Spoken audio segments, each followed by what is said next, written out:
با وجود این همه حضور تو جنگا، آرامش و عشق و سکوت شبها، مزاحم من اگه کسی شد توی رپ بب میشم بنگال، زخم میشم تو چنگالم. حس شب، حس تنهایی توی جمع، حس این که اگه برف بارید کوی شمع. بگو بینم اصلا حرفای روی الک میشه روش حساب کرد یا که میدم بوی ان. کس کلاسیک، مؤدب، کتابی، ریاضی دان، به من بگید حسابی.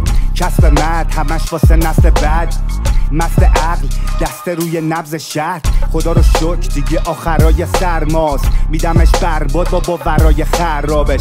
اینم عرابه بمون بگین عرازل، میبینمت بالا درخت بغل اربابه. با این سیاست که پول که کف دسته، اگه من و تو زخمی و دولت هست به زخمه. تو توی این مرغدونی دور پر فنسه، بشین پای درس و مشق پت کسر زمه. با این سیاست که پول که کف دسته، من و تو زخمی دولت هست به زخم. تو توی این مرغدونی دور پر فنسه، بشین پای درس و مشق بچ. حرفی و عملی جراح ترس، ده هیچ عقبی علاقه من. هنو فکر میکنی اونایی که عرازلن همشون بهره میبرن نکتای پن.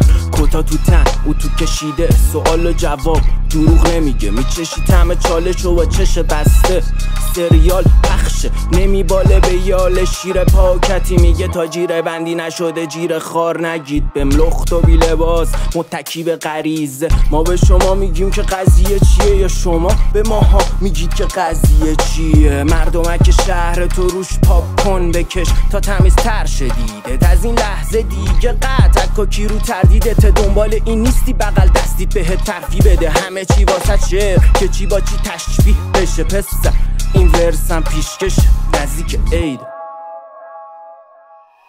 با این سیاست که پول که کف دسته، اگه من و تو زخمی و دولت هست به زخمه. تو توی این مرغدونی دور پر فنسه، بشین پای درس و مشق پت کسر زمه. با این سیاست که پول که کف دسته، من و تو زخمی دولت هست به زخم. تو توی این مرغدونی دور پر فنسه، بشین پای درس و مشق بچ. کت کس